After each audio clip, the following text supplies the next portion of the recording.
Cyclospora cyatanensis is a parasite composed of one cell, too small to be seen without a microscope.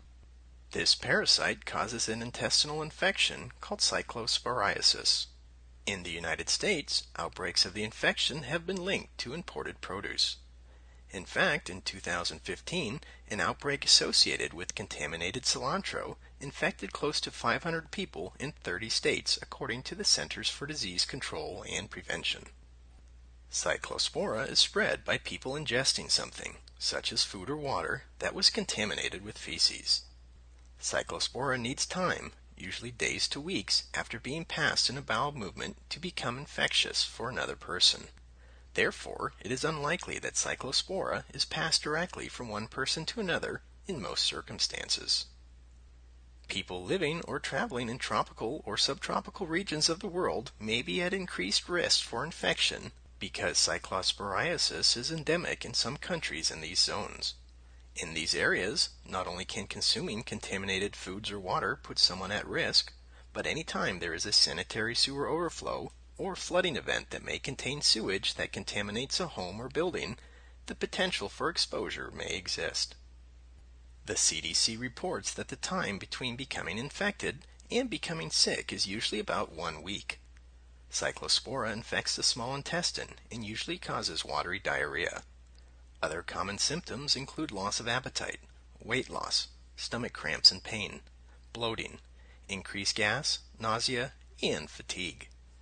Vomiting, body aches, headache, fever, and other flu-like symptoms may also be present.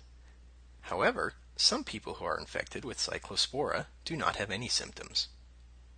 People who think they may have been infected should see their healthcare provider. If not treated, the illness may last from a few days to a month or longer. Symptoms may seem to go away and then return one or more times. These are just a few things to know about cyclospora and exposure risk.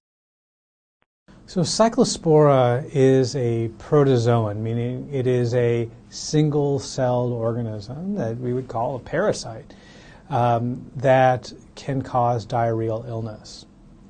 We've certainly seen outbreaks of Cyclospora related to food, related to water, and often if somebody is otherwise healthy, they'll get the infection and clear it out.